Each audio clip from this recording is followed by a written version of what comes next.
I wrote my book. Plug it. What's the name of it? It's called It's Not What You're Called, It's What You Answer To. That's a heavy title. I came up with that because, one, my mom used to always say that. I used to come home, they call me midget. Well, hey, if you know you ain't one, so it's not what you called, it's what you answer to. So don't answer to it. And go on back out there, All right. I used that title to describe kind of everything that I've been through. All my challenges, just really talking about the cards that I've been dealt with and how I dealt with the cards.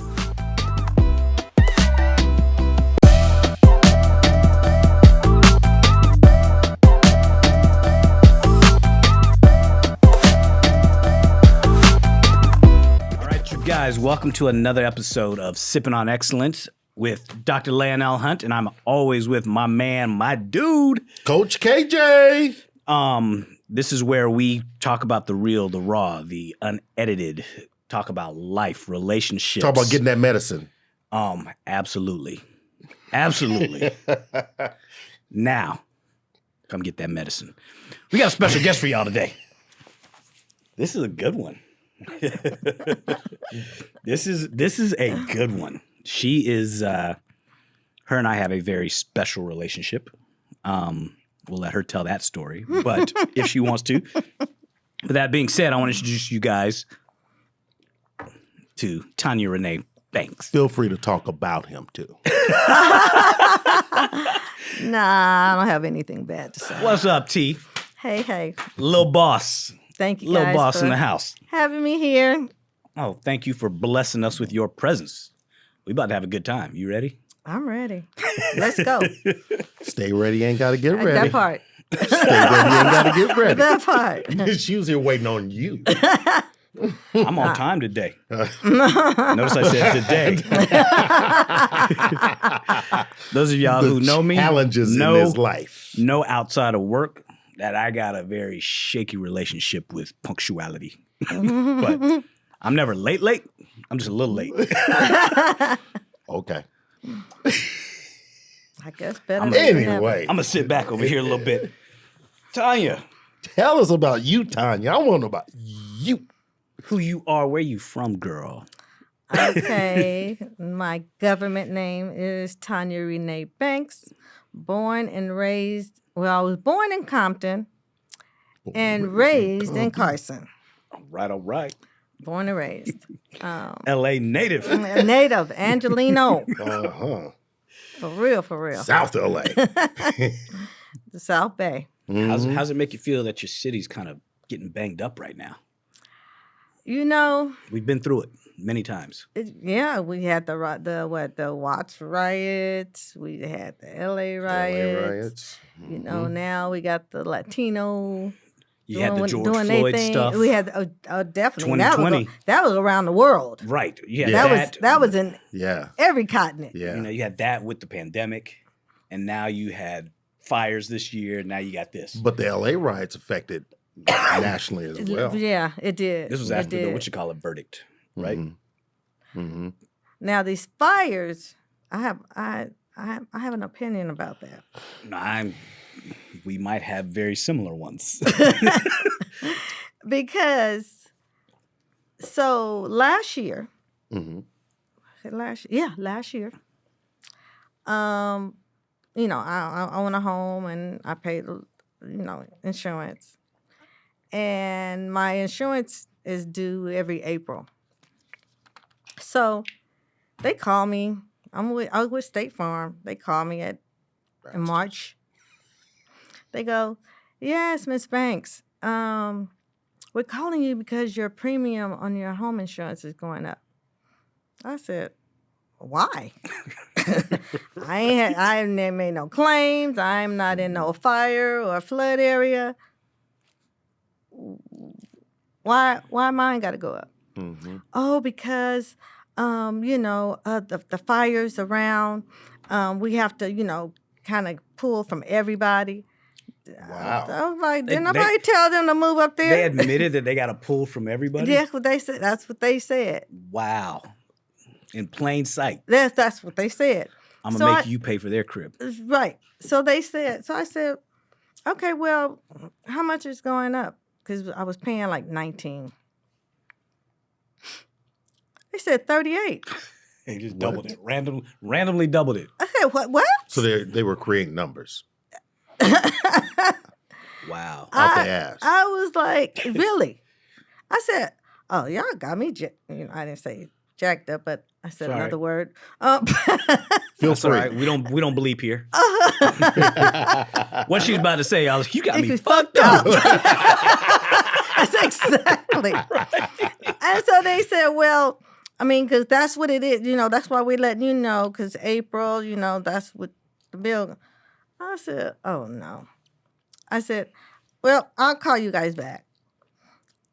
So they were like, well, they're not taking any more no more insurance. Insurances aren't even picking up, insurance properties out here. That's what they say. In California. I said, well, whatever. So I called Farmers. Farmers was like, well, your house was built in 1964, so you have to get this gadget put on the side of your house in case your water floods inside. It'll let you know, and it can cut the water off. I said, what? I said, okay. They always trying to get you. I said, and how much is that? 38.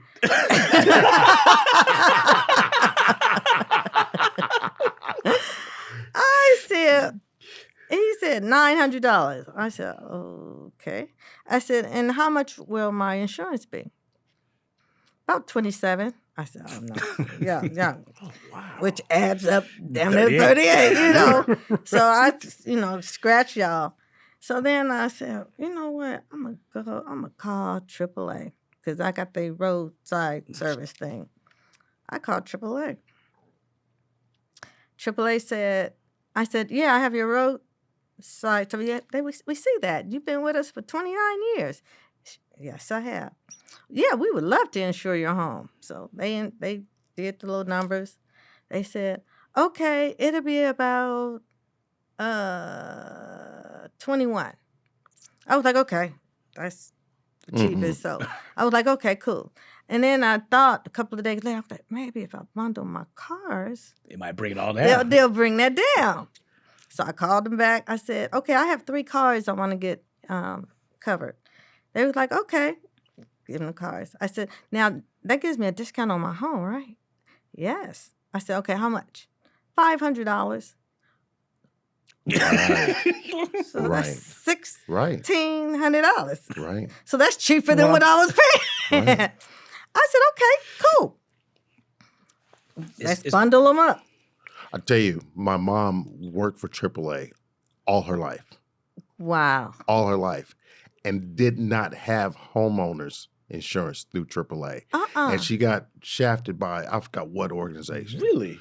And she said, why don't I call AAA?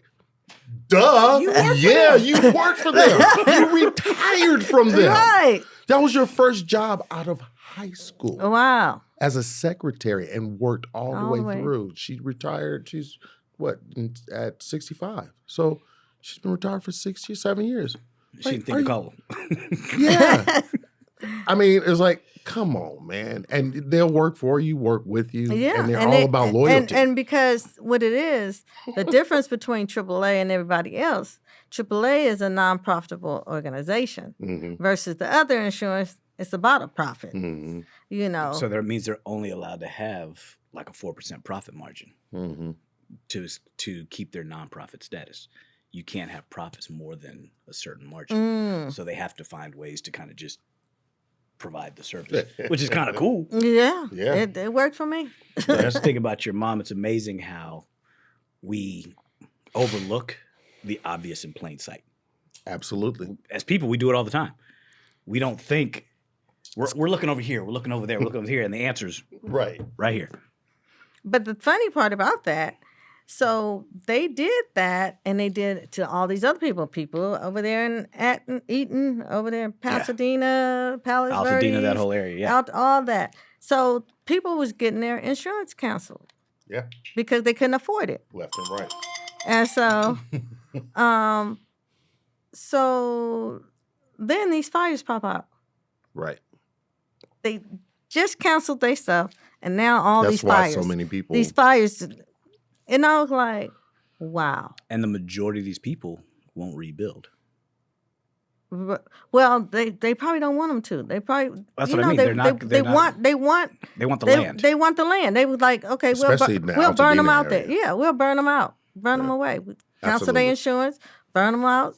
And the thing is, it's because we have a strong history in Altadena as well. People don't know that. Yeah, and people will say that, oh, this is conspiracy theory, but conspiracy theories come from something. Right. Is it conspiracy if it's true? Right. Just because we can't prove it doesn't mean it's not true. And I'm like, okay, because how did we have all these fires in different, not even nowhere close to each other? And they were just popping up. We're like, wow. Well, and you think you have two big fires, and then people just started kind of lighting stuff up. Mm-hmm. Like even around here, the Hollywood Hills here, people just started trying to light something up not far from here. Mm-hmm. And it's like, and I understand the ambers and the Santa Ana winds, but every year when they be like, "Oh, this is fire season," boom, we got a fire. California burns every year. A day later. Absolutely. Every anytime they put it on the news, Santa Ana winds. This is fire season. Everybody be careful. Boom, there go fire. They basically saying, "Hey, Santa Ana winds. This is fire season." So let's start translation. Fires. We about to burn some shit, y'all. You know this. Exactly. So Tonya, tell them. Okay. Kind of, those of you who don't know Tonya, she's been in the entertainment industry her whole life. I'm going to say your whole life because it's been a long time. Yeah. You know, done various things and has been just climbing through the ranks of the entertainment field. Tell people some of your most proud moments as an actress, as like the things that you're like, this project here was great. This project here was really good. I have quite a few. To be honest, with Little Women LA, once we had billboards, I was like, that was one of my things. You know, you were all over the place. I was like, oh, I know I've made it as soon as I get on a billboard. And then when they did the bill, I was like, oh. You guys had one near my office on San Vicente, Wilshire, sure right there. And then we had one over here off of Sunset. Yeah. And then one by Burbank Studios or Universal, one of them over there. But yeah, so. What was that premise for those who don't know Little Women of LA? Oh, Little Women LA. It was a reality show based on 6 little women, and myself and Tara, we came up with it. Oh. Yeah, we was actually watching Housewives of Atlanta. Okay.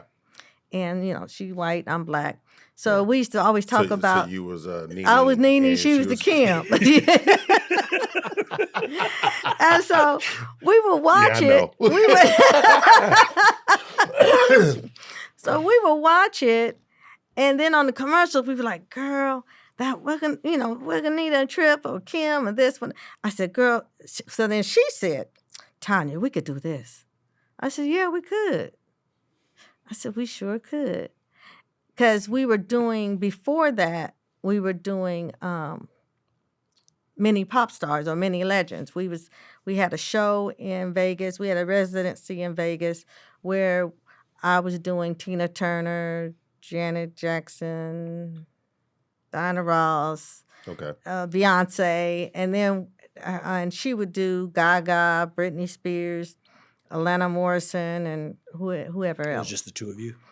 It was the two of us, but we had another guy, a little guy. He would do Michael Jackson. I would do Janet, and we would perform in New Orleans. We went to New Orleans every year for 5 years in a row, and we would perform after the baseball game, the Jeppers or whatever they team is out there. I don't know, baseball team out there. It's like one of them. All I know is after the championship game or whatever they last game, they had a stage and we would perform, and we did that 4 years in a row. Wow. Very and cool. then she was sponsored by Jameson Whiskey. So then she took me along with her. We was traveling all over the United States, performing for Jameson Whiskey's their company parties or whatever. So we would perform. I would be Beyonce. She would be Britney or Gaga.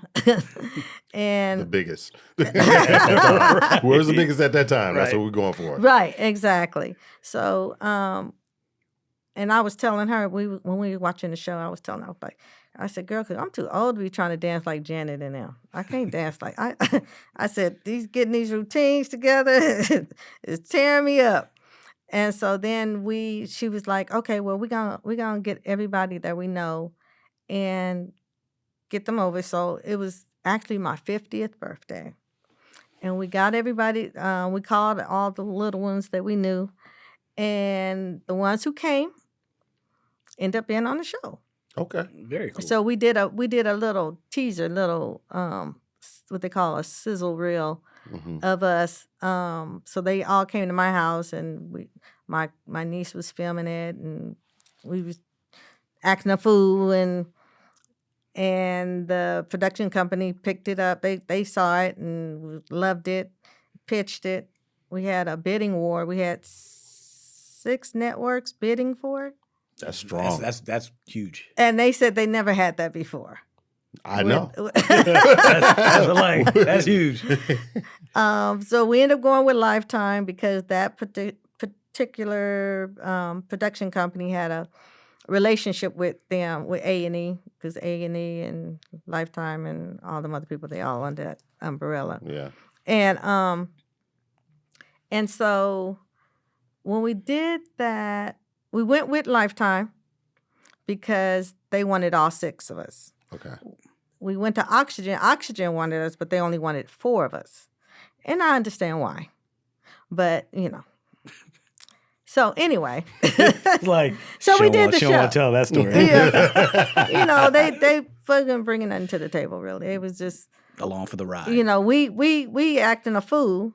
Because, see, it started off when we was at the Oxygen interview, because the lady was going to just sign us. Then she was like, no, let's bring them in and see what we're working with before we sign them up. So it was a long table, and it was the CEO of Bravo, Oxygen. And then it was Brianna, Tracy, and Elena. Elena's the Russian. She's the Russian that's married to the black guy, Preston. Then it's me, Tara, and then Christy. Christy's she's I call her Pop Rocks because she's all over the place. So Pop Rocks. Because she's all over the place. That is so classic. Right. Oh my God. You took me there. Pop Rocks. Because she's exactly what it is, right? There's a pop roll in my mouth. I mean, and she's like that 24/7. Wow. I swear. I was like, "Ooh, you Pop Rocks." But and so the lady from Oxygen, she was asking each one of us, what we do, tell us about ourselves. Of course, their lives was a little boring. One was like, "Oh, I'm a housewife." Okay, so. All right. Then the other girl, she goes, "Oh, I'm going to school to be a studio teacher." A what? Studio teacher. Okay. I don't even know what that is, but that's cool. Because the kids that's in the movie industry, she wants to be their wants to be like their coach, their teacher. coach. Yeah, Okay. no, their teacher. Like, because they got to they be in have- class. Gotcha. for so many. set. Yes, Okay. yes, Studio yes, teacher. Gotcha, yes. gotcha, She's gotcha. very, very specific. Yeah. Yeah. Right. And so then it was Elena. Okay. So Elena, she just came to America, the U.S. So her English is very broken, but I can understand everything she says. So she goes, "Yes, Tonya and Tara, they're upset with me because I work for Beecher. Now Beecher, he had opened up a club at the Roosevelt Hotel, Okay. and he called it the Midget Club." And see, we don't use that word. Right. Right. I'm like, Right. And so then he had a midget bar, had it, and so Tara and I, we was like, nah, we're not supporting that. We ain't working there. We ain't doing nothing. We ain't performing there. We're not nothing. So Elena, she's like, well, I'm from Russia, and I've never been called that name before. So, and I don't care if they can call me whatever they want to call me, just as long as I get paid. Okay. Duly noted. Yeah, she's like, you can call me what you for. want, but give me my bag, and I'm all, hey. Wow. Okay. So she's really Russian. Yeah, right. She really is. And so, so then Christy Pop Rocks, she gonna say, well, I've worked at Beecher's too before, Tonya and Tara, and it's nothing wrong with us going there and making money and doing. And so then Pop Rocks. I'm sorry, I can't get over Pop Rocks. I know, it's a classic, man. She gonna say, well, Tonya, I have black friends, and you guys always be nigga, nigga, nigga, nigga, nigga. Ooh. Ooh. And she said it out loud. And and so I bet that felt good to her too. I finally get to say it. Tara, we She's all proving a point. Tara, she slid because she was in between. She slid her chair back. Like, get her. She was like, she was like, oh no. And so then I just snapped. I forgot who was here. I went over to her. I said, girl. I didn't say girl, but I said, your black friend should have told you never let that come out your mouth because you don't do that. I said, because you get fucked up. Clearly they're not your friends. Yeah, and I guess I was doing it because you get fucked up. And so the lady. That's what made it. That's what we were looking for. And then I was all in her face, and then I thought about it. Oh shit. I forgot who was in the room. But you know what? That's reality. That's reality. That's not scripted. Right. That's reality. And so then the lady was like, oh, we needed some cameras up in here because you was doing this. And you were really mad. And I said, I didn't even know what to say to them. I was just like, oh God, I'm up in here acting a fool. Only black woman, and just went black on her. But You had to go full black. You gotta do what you gotta do. Ooh.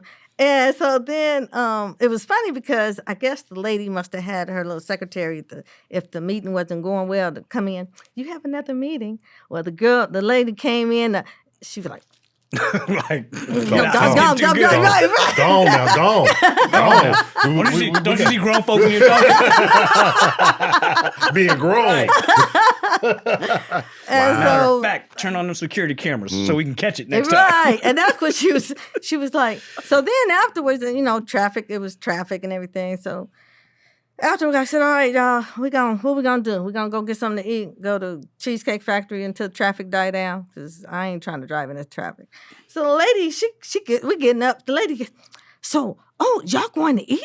Like, it's like she wanted to come with us. And she about to bring a camera with her. She got her phone like this the entire time.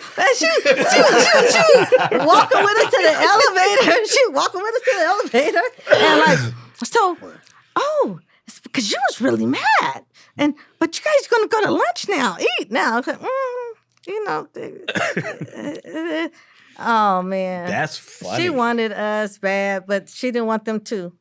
And so Tara was like, well, since all of us was part of the sizzle, we're going to go with someone who's going to take all of us. And that's how you guys ended up at Lifetime. Mm-hmm. Or, A&E Lifetime. Yep. What's a behind-the-scenes truth that will surprise the average viewer? Something that happens behind the scenes, something that relates. Well, to be honest with you, most of the main drama happens when the cameras ain't around. We'd be like, they'd be like, golly, we wish, and because, they started, the second episode, I think the second episode, I was with my daughter's, me and my daughter's father, we separated for years. And they wanted, Tara knew him. So Tara was telling the production company, well, you need to bring him in because I wasn't dating nobody. Everybody had somebody but me. And they wanted me to be with somebody. So, and I was like, so they flew him in because he moved to Texas. They flew him in. And then I start seeing this other guy a couple of days prior. Mm-hmm. And so then he comes in. And so we go to Lucky Strikes over there by the Staples Center. Mm-hmm. And I'm over there bowling because I got my own ball and everything. Oh, you go. I bowl. Oh, you bowls. You put an S on the end of the bowls. Bowls. She bowls. It's serious. And so with nails. Right, that part. And the production, I guess, Elena being Russian, she don't know. They tell her, production's messy. So they tell her, go talk with Kerwin. And tell him about the guy Tanya's talking to. Oh, so they want to create drama. Yes. So interesting. So they go. So that then, I did know. So then she was over there talking to him, and I didn't think nothing of it. I was like, she got broken English. Who knows what she knows what she's saying? saying, I'm over there bowling.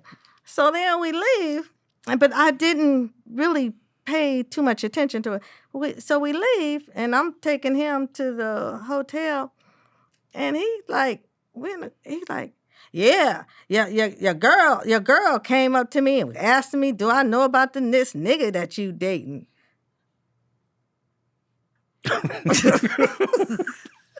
Wow. I'm driving. I'm trying to get to that hotel so quick. I couldn't drive fast. Because this is number 2.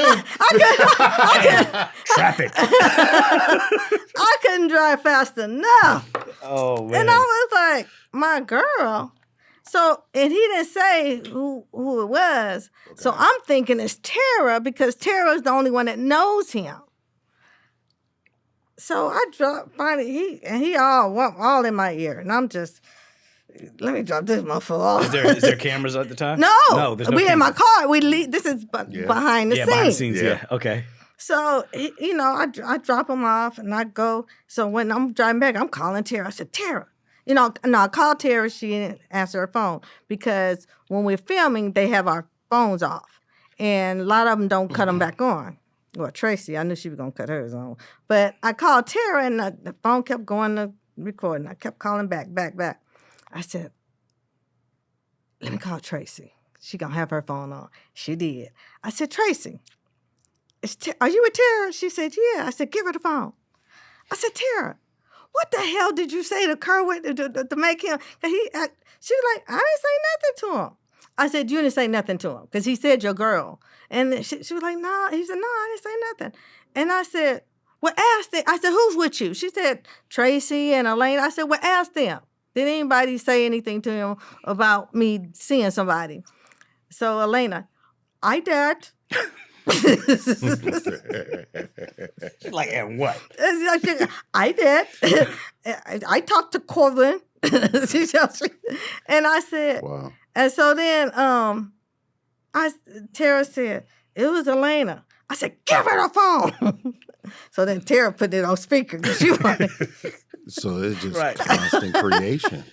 And I said, what did you go and say? Who told? Why? What make you think that's okay? Well, I didn't think nothing was wrong. Oh, my goodness. Oh, see, you going to get Americanized real quick. But here's the funny thing. She knew. This isn't even Russian, American, whatever. She knew. It's man-woman stuff. See what it was. She knew exactly what she was doing. She I think she did and she didn't. She didn't because they'll pull us aside, whisper in our ears, telling us, she didn't know he didn't know. She didn't even know him, period. So I think they told her, because see, the first season, whatever they told us what to do, we did it. Okay. And then we learned, because by second season, I'm like, I ain't doing that. And see, they messed me up when my daughter graduated from college. She double major, and I was throwing her graduation, a party. And the show wanted to come to the party and film. Well, they took over the show. I mean, they took over the party. Wow. We couldn't play no music. They was telling us, don't eat yet. Don't make. I'm like, no. Really? No. This is not yours. Right. They were trying y'all- to script the reality. Yeah. Right. And I was like, oh, I was so hot. I got them bills because I had paid for everything. I gave them invoice. I said, y'all paying for all this because y'all was just supposed to come and try to, Right. get in where you fit in. This wasn't Little Women. I didn't. Mic us up and just let us do our thing. That part. Right. And if you want them to fight, let them go in the hallway, in the lobby area, because we was at a hotel. Yeah. But it's a lot of stuff that, and they don't get it. But a lot of the if the scene is too boring, they're gonna pull one of us or two of us to the side. Look, Spice it up. if y'all ready to go, if y'all want to go home, you better make something happen. You better pop. I'll be like, okay. So I used to give the girls, because Tara, myself, and Christy, we were the fighter. Well, I was more the fighter, but but the messy, the start the arguments or whatever. That's funny. And Let's not say you start arguments. You just like to get clear. you said what? You like to get clear. Yeah. Let's get this clear. With that part. Y'all messy. 'cause I'm just trying to get clear. Right. and and I used to tell them when they used to give me something to talk about messy, I used to let the girls know. I'd be like, look, y'all, if I come in here and do like Psycho and go, I'm about to go in on y'all. So get ready. We can talk about it later. Yeah, that part. I said, because I'm ready to go home. Yeah. I'm ready to go home. And so then that's what we would do. Because at first, people was taking it personal, getting upset and having an attitude. And we was like, look, let's do what we got to do so we can get this bag and go home. Right. This is our show. Here's something that you find interesting, and maybe you can shed some light on this. Notice all these reality shows like this. There's no men reality shows like this. Right. Because we don't. There's no drama with us. I mean, but they have the men drama within the within. We have to mix in. We have to mix in. Yeah. We couldn't just have a show centered around men. Right. It'd be boring. They would have to make up. They would make up. Like Real House Husbands of Hollywood. Yeah. They had to script it. Yeah, all that was script. script. That was the whole thing. That's what I mean. script. It'd have to script the whole thing. And that's pretty much, I mean, I don't want to call it scripted because see, when it's scripted, you get paid for Right. script and you get residuals for script. But it's manipulated. That's the term I use. It's manipulated. It's like they can tug on reality a little bit and then see what's going to happen. Right. And make this small argument a big situation. Like how people would say, like the dating reality shows, like The Bachelor, those kind of things, how, okay, this isn't spicy enough, feed them some drinks. That part. And see, and that's what they used to do me. As soon as I soon as I drove up, we would drive up, they mic us in the car, and they be like, Tonya, we got your margarita ready. Okay. And they'll bring it to the car. Oh, they like time to get loose. They want me to get, they like, loose. we need you to get that tequila, because that tequila make you crazy. Okay. Hey, at least they know what spices this thing up. And that's what they because it got to a point where I was like, look, if we going somewhere and we're going to be drinking, I need car service. I said, because I can't be drinking and driving. I said, I'm not going to do. A couple of them already have DUIs. I ain't trying to get one. Yeah. I said, I said, so, but then I had to have them put it in my contract. If we were going to be drinking, which was majority of the time, y'all had to have car service. With you now transitioning Mm-hmm. into your next project, Mm-hmm. like this latest project, Mm-hmm. tell us a little bit about what that is and how you now being the boss, what you would do, what you would take from your first experience, Mm-hmm. and then what you would do different. Hmm.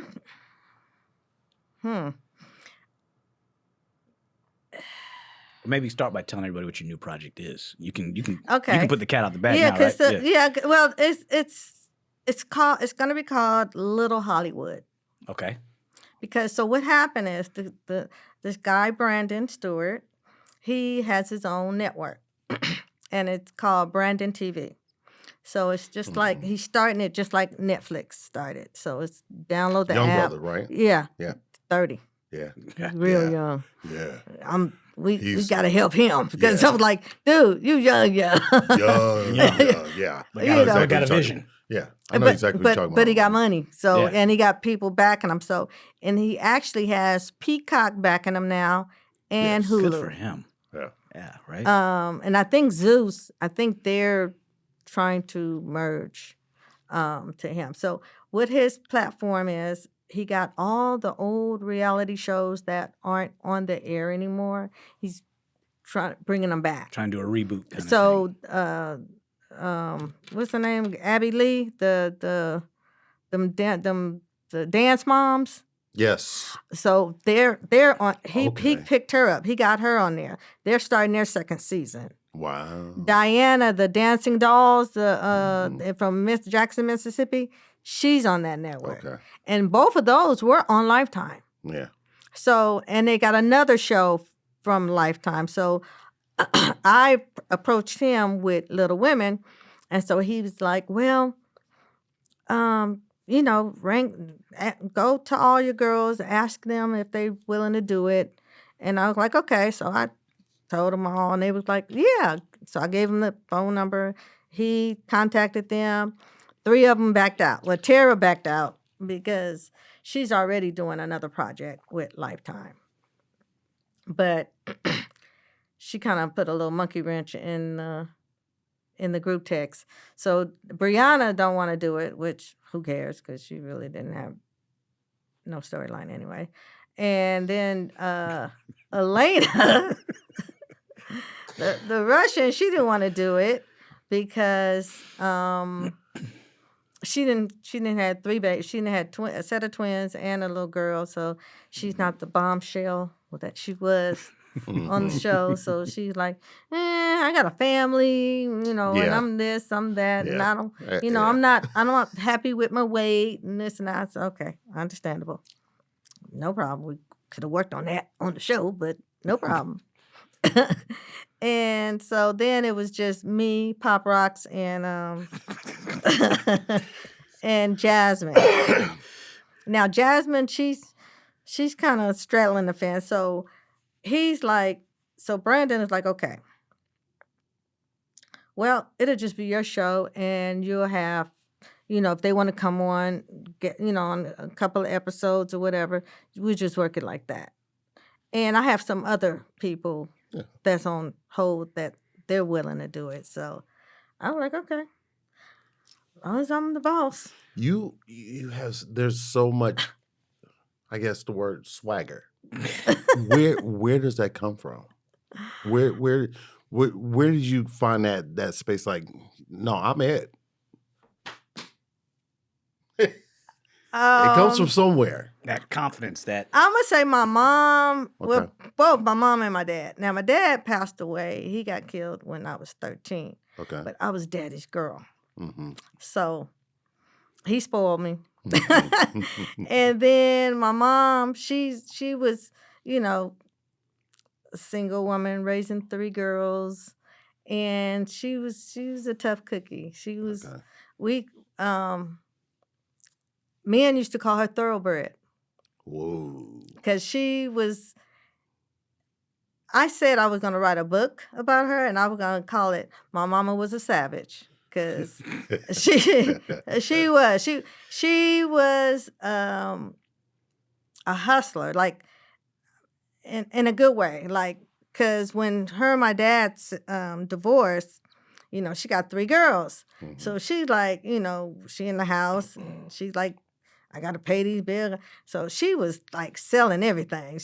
We had the meat man. She had a meat man drive up in the driveway. And she'd go to all the neighbors, knock on, y'all better come get some of this meat. And everybody admired my mom, so they would they would come out and buy all this meat. So he would leave with an empty thing. So, but my mom, she would pick her meat first, and she didn't have to pay for hers because he brought, yeah. Smart. And she did that with everything. She had she went on wigs like Diana Ross and, all Diane Carroll, and she was selling those. Then she had the maxi dresses. The maxi dresses was the thing. She's selling those. And then she had the little French telephones, the one like on the Beverly Hills, selling those. She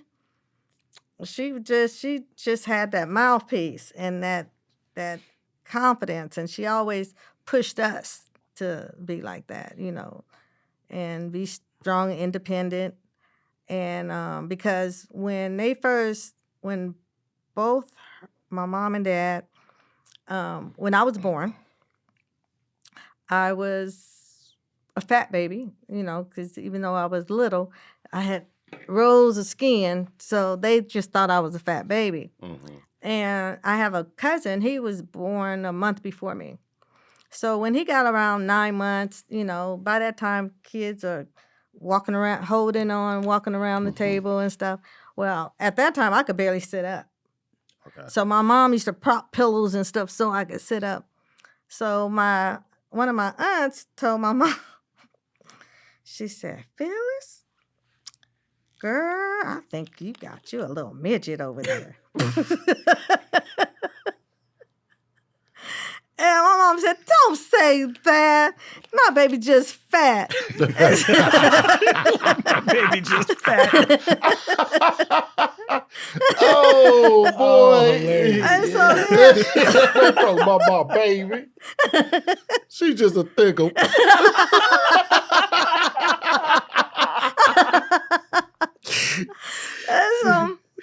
So then my mom and dad, they took me to I guess that orthopedic place, hospital, off of Adams. Or is it still there? I don't even Orthopedic know. hospital. Yeah. It's changed now, but it's still Over there somewhere. And so they took me there and they said, yeah, she's a dwarf. And she'll be about maybe 4 feet tall. And I said, but I am 4 feet tall. And so then my dad was like, oh, cool. Because my dad actually had a dream about me before I was born. When he was 19, he was in the military. He was in Germany. And he had a dream that he would have a child that he would be able to pick up for the rest of his life. really. Wow. So then my mom was 27 when she had me, and my dad was 31. Okay. So, and then he had this dream way at 19. That's Now, he has another daughter. I have another sister that he has with another woman before him and my mom got together. Okay. And then my mom had a daughter. I have a sister before my mom and dad got together. Okay. Then they have me. So my dad was like, oh, okay. He was like, hey, I had a dream about it anyway, so it was cool. But my mom, she was like, I don't know. Like she was kind of like went through a little depression, right? So then my dad, when I was starting kindergarten or whatever school, my dad was like, well, I need to go up there and we need to build her own little table and chair. And my mom said, oh, hell no. She said, no, Herb, because his name was Herbert. She said, Herb, we ain't doing that. Because the world is not going to adapt to her. She has to adapt to the world. Mm-hmm. So she going to sit on the same stuff they got, and they never bought me a stool. So I was always climbing on the cabinets and getting what I want. And so when they saw I was able to get what I needed, they were like, "We don't need to give her no And stool." you was getting what you want, but them rolls started coming off as you kept climbing. Right, because then I was like muscling, because using your own body weight is like a gymnast. Yeah. You get toned, and so people kept saying, "You lift weights?" Yeah, my own. Like, yeah, me. And so I remember when I moved out and I was working up at USC, the university. I was working in the math department, and my supervisor, she was like, "Tonya, can you look in the supply book and pick you out order a stool so you could reach the file cabinet?" I said, "Oh, okay." She goes, "What kind of stool do you have at home?" Now I'm living in Leimert Park by myself now, Okay. and I said, "I don't have a stool." She said, "You don't have a stool?" Like, never had Don't you one. love when people repeat what you just said after they ask you a question? like, how do you do it? How do you get around? Yeah.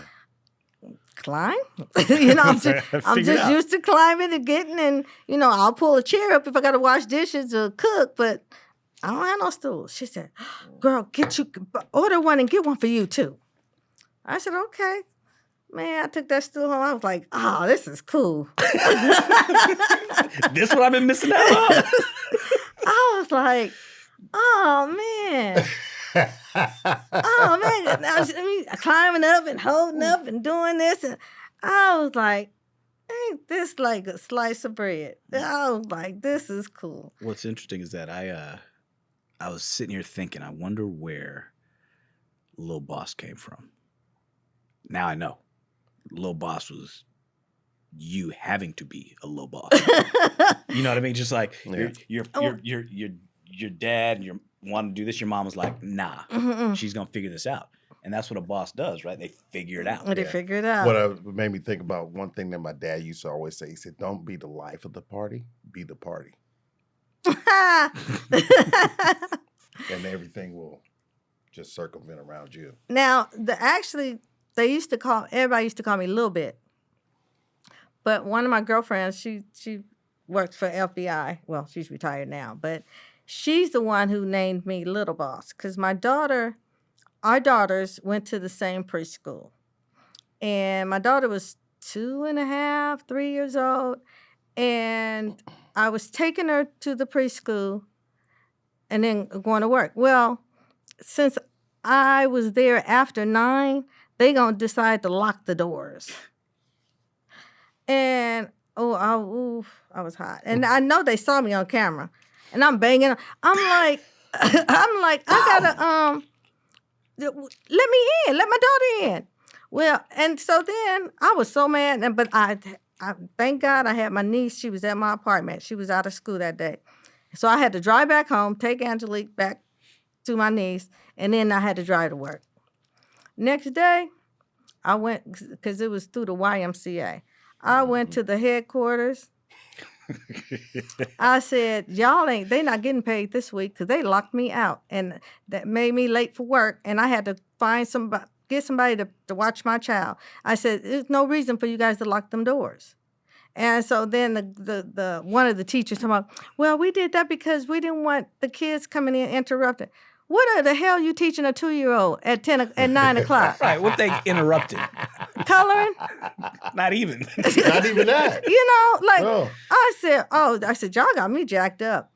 And so when I went back to the school, I was walking, and so my girl, she was like, "Ooh, Tonya pissed." She was like, "What's wrong? What's wrong? You walking like a little ball. What's wrong, little balls? Little balls, little balls. Come on." And I was stomping down all Just hear clack, clack, clack, clack, clack. her presence Right. coming well before her. Exactly.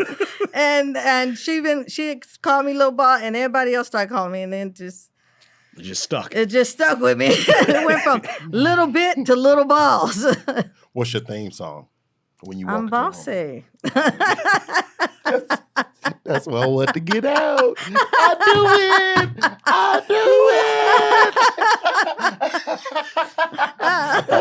I thought it would be Rick Ross song. do it. Oh, really? No. The one we hit up earlier. The one you mentioned earlier. Uh-huh. Yeah, no. It's got to be a woman.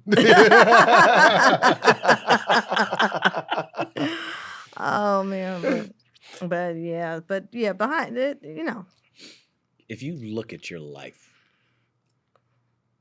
thus far, mm-hmm. what are you most proud of? And you can't say your daughter. Because that was gonna be too it. easy. That's the song. Right. That's too easy. Mm-mm. Because that's a given. Yeah.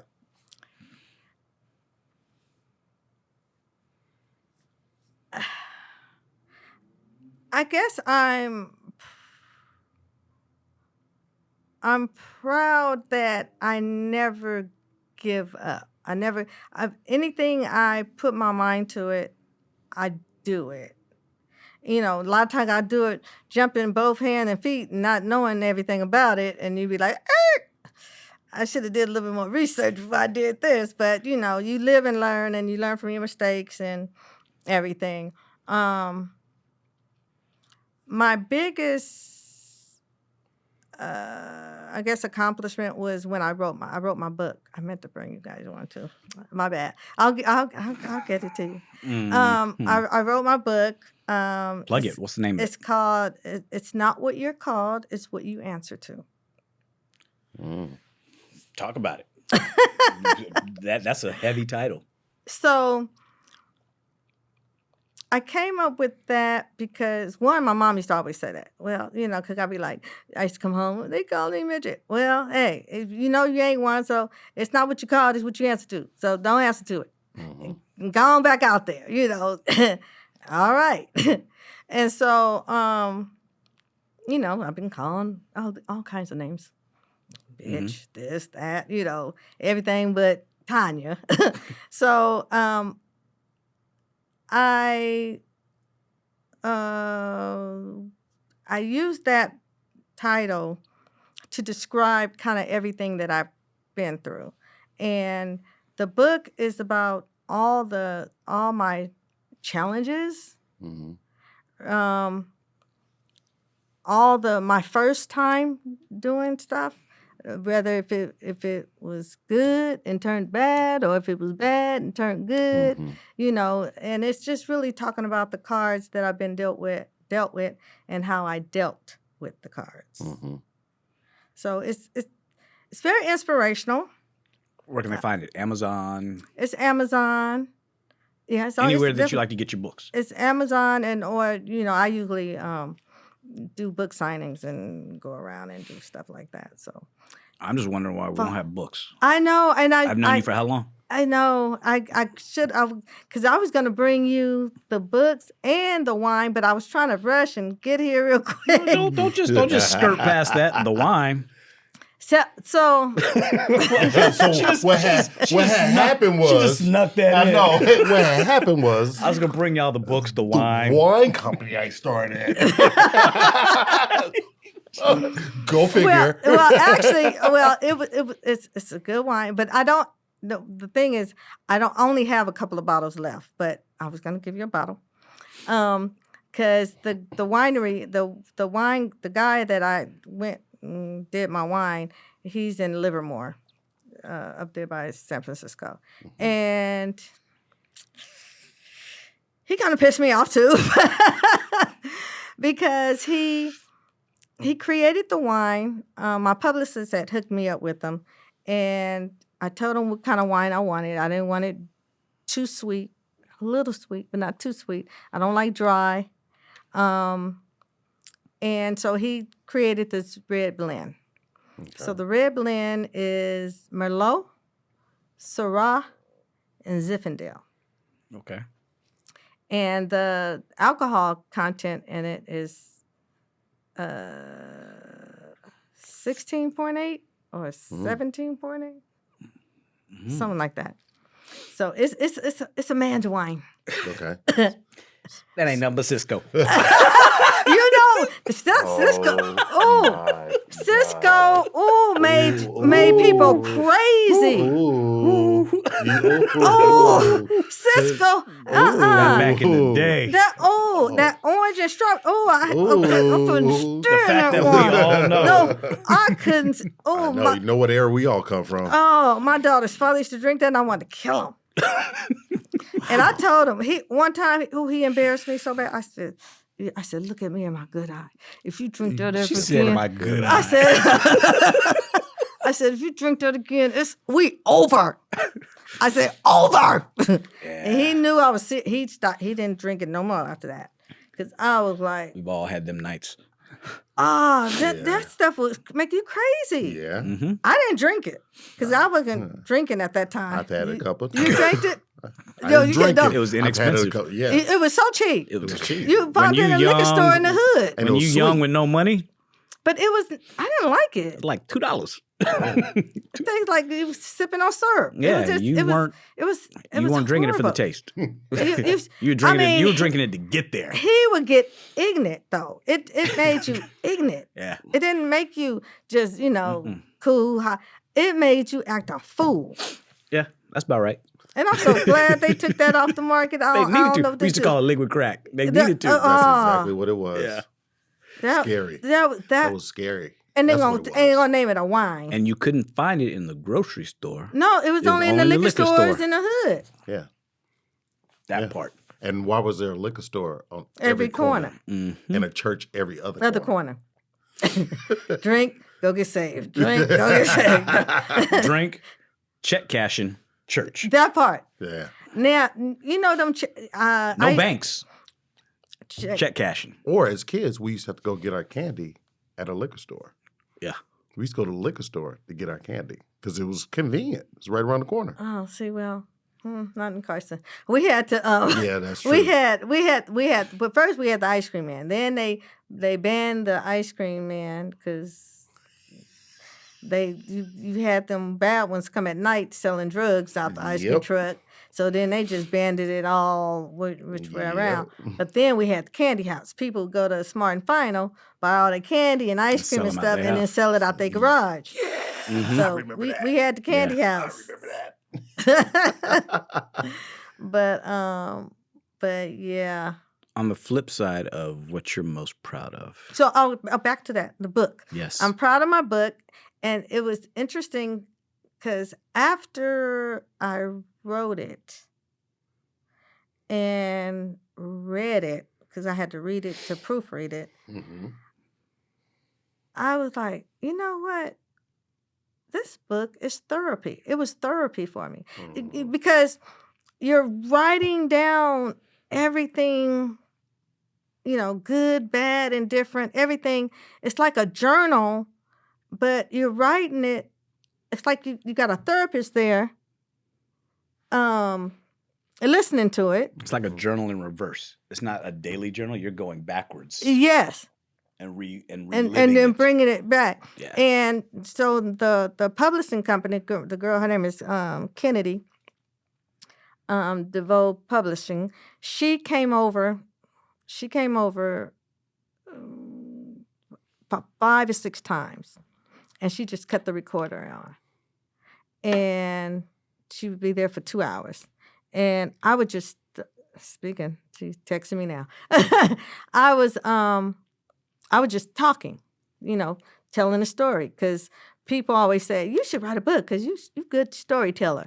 So I was just going from the way back up to the present time, and it was like therapy. And then she would type it up or whatever, and she would give me 2 chapters at a time to proofread and read.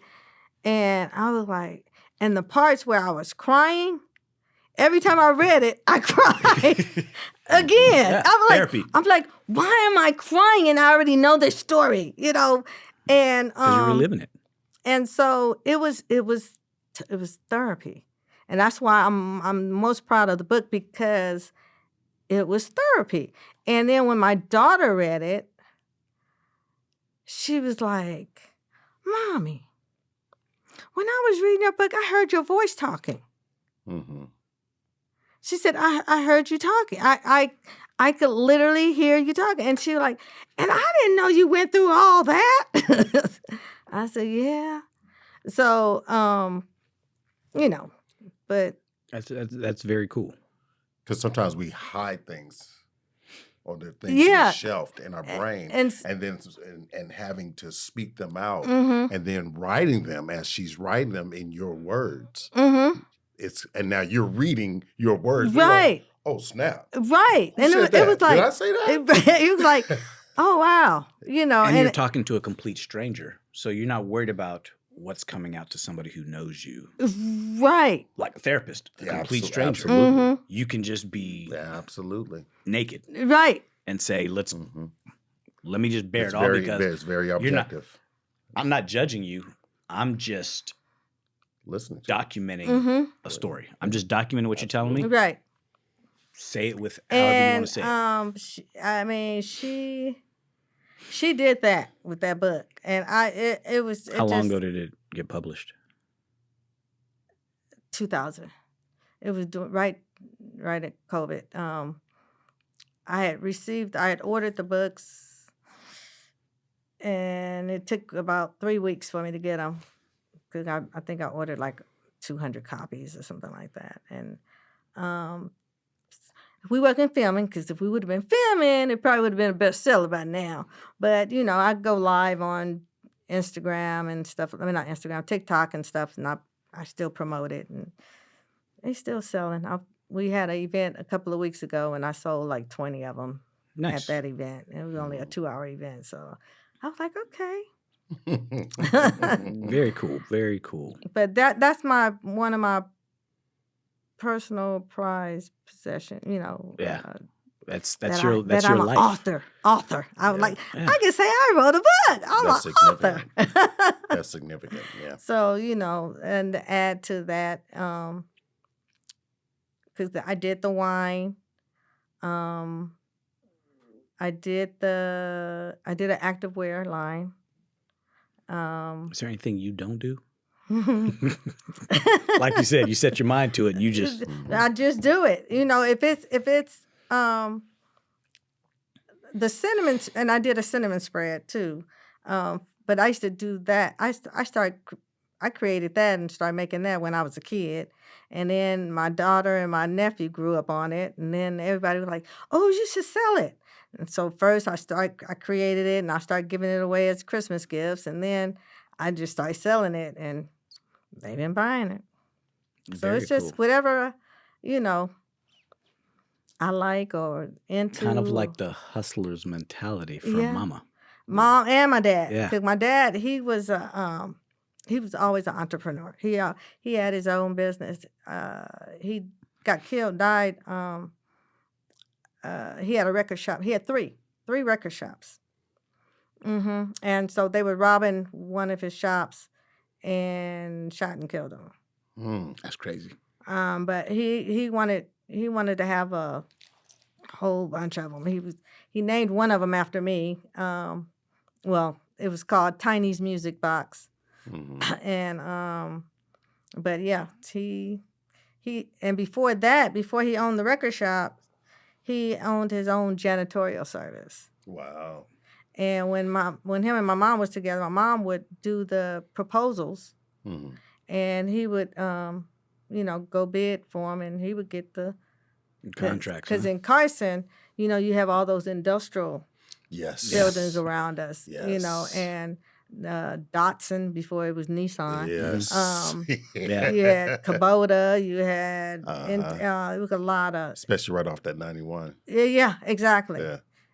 He got a lot of those buildings. Okay.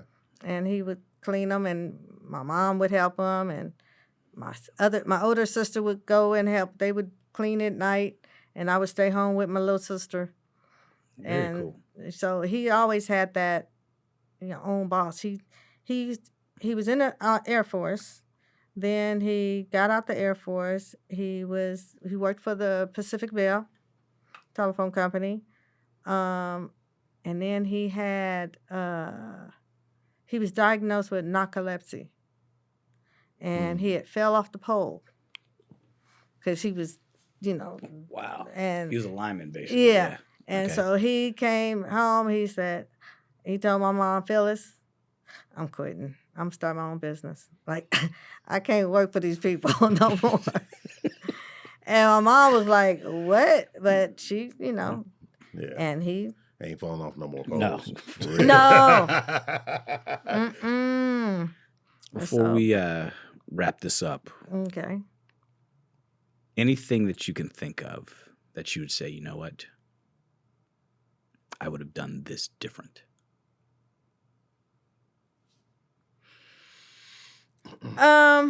Okay. The only thing that I wish I would have done while we were doing Little Women, I wish I would have paid my house off. Because I could have a couple of times, but I was investing in other things, and yeah, no, I would have paid that house off right about now. All right. Other than that,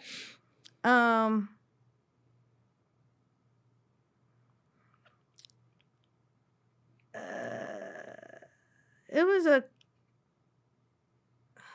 I don't know. Yeah, it's okay if there's nothing. Because It's I can't. I'm gonna leave here and be like, I should have said this. I should have said that. But but it's because I love I raised my child. I'm proud of her. Like I said, she's married and she got her degrees and she's doing her thing, enjoying her life, and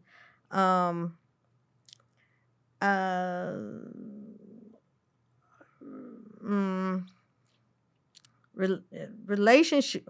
Okay. So relationship.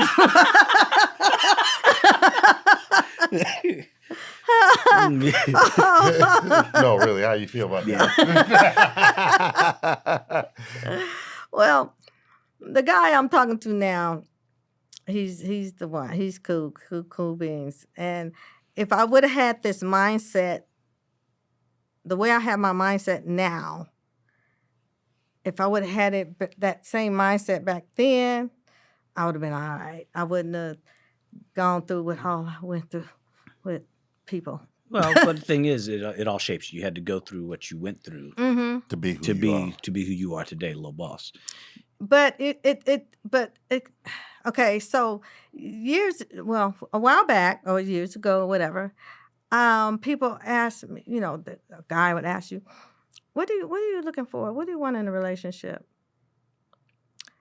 And I really didn't have an answer for that. I didn't know what I wanted. I know what I didn't want, and it seemed like that's what I kept attracting because I knew what I didn't want.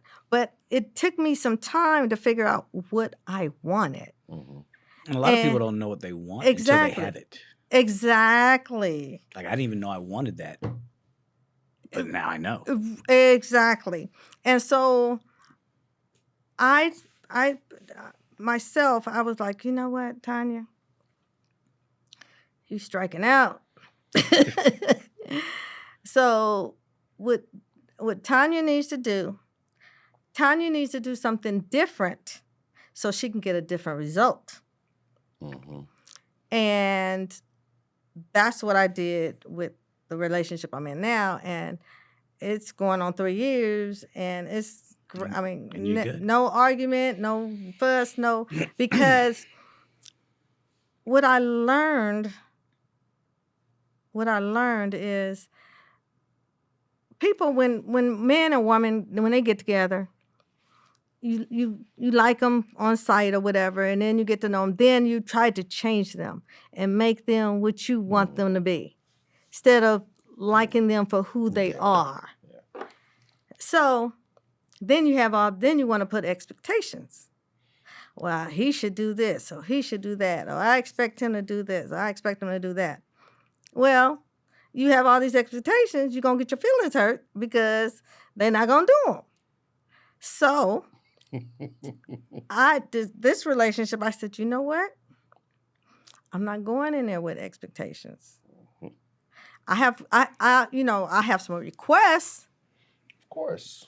And, and he has some requests. Mm-hmm. I don't have a problem with that. But I don't.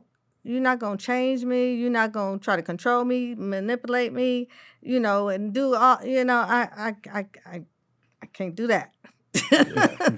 And so this relationship, I don't have any expectations, but he does everything that I want, that I would That you expectations. would want. Yeah. Yeah. Yeah. So it's like, since I'm not expecting it, I'm Yeah. appreciating it. You're appreciating him for who he is. That part. And I'm not, I don't have no reason to get my Yeah. feelings hurt. We have no reason to argue. Yeah. He's fulfilling your wants. Mm-hmm. Your needs. And I'm fulfilling his. Yeah. Mhm. Because he keep coming back. Because I feel like, why you keep coming back? Because you cool. You ain't clingy. You ain't needy. You ain't greedy. You ain't this, And I was like, You like, oh, I ain't wow. got time for that. Don't you know I'm a little boss? I'm busy. I'm busy. That take too much energy. I ain't got time. Ain't nobody got time for that. Right. So, and to me, if you don't have any expectations from me, I'll end up giving you more than what you want, because you're not. Oh, well, you should do this, or I need you. Yeah, grown, grown. My daughter grown. You grown. Right? I think we could talk forever. I know. I know. We could. We might have to bring a round 2 Yeah. for sure. There's plenty of stuff that we want to get to at some point, but I think, if there's anything I want to pull from this, is the title of your book. I think that's huge. Just because they call you that, you don't have to answer to it. That part. And that can be taken in so many different ways in That part. all walks of life. Mm-hmm. Wherever you are. You get to choose how you want to show up in this world, That part. not how somebody else wants you to to be. be. Oh, you're a bitch. Well, just because that's what you see doesn't mean that's who I am. Mhm. And so I don't have to answer to that. And so that's cool. I think that statement right there is so poignant and so hard hitting that most people don't pay attention to Right. that concept. And also, I think that's what allows her to continue to show up for whatever she decides to do. yeah, right? Whatever you decide to do. Oh, I woke up, I had this dream. Yeah, I'm gonna do this. Let's go. I'm going to figure it out. Hey, if Nobody it work, ever- it work. If it don't, it don't. Exactly. Keep Nobody it ever pushing. lets you feel sorry for yourself. Nobody, like you said, the world's not going to change for you. Mm-hmm. You're going to have to adapt to the world. Adapt to the world. And that right there is part of showing up and Mhm. just doing it every day. On that We didn't note. talk about my surgery that you did. Spit it out there then. Give it up. If you wanna toss it in there, go ahead. Let's go. We never talked about how we met. Yes. That was funny. How Break we it met. down. Okay. Okay, so I had lower back surgery, and the doctor I was with, I'm not going to mention no names, I ain't throwing him under the bus. But anyway, he put me on all this medication. I was on fentanyl patch, I was on Sono, I was on Percocet. What else I was on? And when I was I was feeling weird, and I kept saying, I don't need all this medicine. And I threw all the medicine. I took the patch off, didn't replace it, threw everything away, started going through withdrawal. Wow. And I didn't know what was going on. I didn't know what my problem was. I didn't know what was going on. And I was just all over the place. And then I went to the doctor because I was trying to tell it, because my daughter's father, he worked at a hospital in Houston, and he was telling me, he was like, ask the doctor to give you Lyrica. So I was like, okay. So I go to the doctor, and I forget the name of the medicine. I'm trying to call him. He ain't answering the phone, so I throw my phone at the wall, and the doctor, he packed his little stuff up and left out the room. And so it was a social worker there, and she was just checking me out. And then she left out, went into the where the front desk was, and she was asking other ladies, "Is she always like that?" They was like, "Nah, she usually come in all cool and quiet and just, chill." The lady came back in the room, and I'm just I'm just The withdrawals, yeah. withdrawal. Just that feeling, I wouldn't put that on nobody. So then I go home. I had the car. No, I drove home. Yeah, I drove home. The lady calls me. She goes, I'm the social worker that was in the office. She said, when I was looking at you, you looked like you was coming down off of heroin. Well, fentanyl Yeah. is Same thing. synthetic Yeah. heroin. Yeah. And I was like, I don't know, because I didn't know what fentanyl was. I didn't. And so she goes, well, your surgeon, he did a good job on your back, but he's not good with medication. You need to go to a pain management doctor. So she's like, I'm not supposed to do this, but I'm gonna suggest one for you, and I'll make an appointment. I said, okay. I said, I can't drive. I can't drive. She said, oh, I know. She said, I'll have a car service pick you up. I said, okay. And we first came to see Gart, Yep. because he's pain management. Mm-hmm. So she told him everything about me. And I was like, and I got to get another surgery on my neck. And then I was like, but I don't want to go back to him. And so then Gart was like, okay, well, he gave me another patch, I guess high blood pressure patch or something to stop the symptoms. Yep. And I just told him, I said, I just want to sleep. I ain't slept in 3 days. I was like, Wow. I just want to sleep. So he gave me an Ambien. Oh, man, that was the best sleep ever. And then he gave me this patch to stop the withdrawals. And he gave me the Ambien so I could sleep. But it was funny because the lady first told me, she goes, the good thing is, I got good news and bad news. She said, the good news is you're not going to die. The bad news is you're going to feel like you're going to die. And it seemed like right after she said that, and right after I got off the phone, I was on the toilet and throwing up and sweating. And I was like, Wow. as soon as she said, I was like, as soon as this ever said that, she was letting me know what I was, what I was about to go through, which I did. And then when we was talking about the second surgery, then that's when she was like, I'm gonna take you to this other surgeon. And I was like, okay. And then I was like, And I came in there. I think I was looking any kind of way. And I came in there and I saw that doctor. Whoo, whoo, whoo. I was like, you didn't tell me. After that, I was coming in there clean as a whistle. Hey, geared up every time she came in. Oh my God. I said, ooh, wait. Man, this was back in 2009. 9. And surgery beat her up a little bit, but she sailed right through it. Had some hiccups, but then Yeah. she's here today. 100%. I'm back. I roller skate. I do everything I did before. Because that's what I would ask. Am I going to be able to do everything I did before? It's one of those things where, what'd you do before? I don't trust you. What'd you do before? I'm not going to promise that. You know what? He did ask me that. Yeah, I'm not going to promise that 'cause I don't know what you used to do before. Tonya, thank you. Thank Good you to for see having you. me. It's good to see you too. I'm definitely It's getting finally that book. Good to meet you. Good to meet you. Yes. Yeah, I'm gonna bring you out with the book. I'm definitely gonna read it, and y'all out there definitely need to go get it.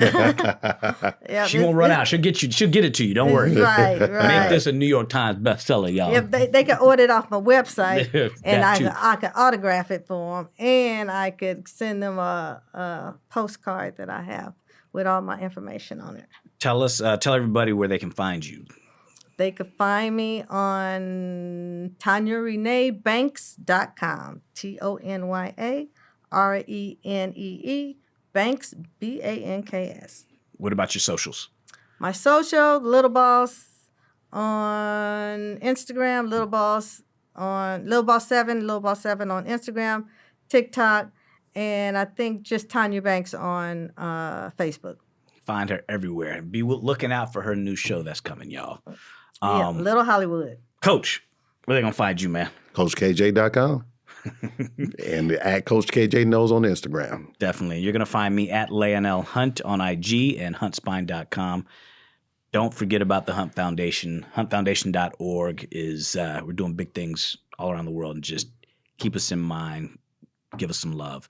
Thank you again, T. Thank you for having me. This has been I've had a ball. Thank you. Thank you for blessing us with your presence. And with that, y'all, go buy that book.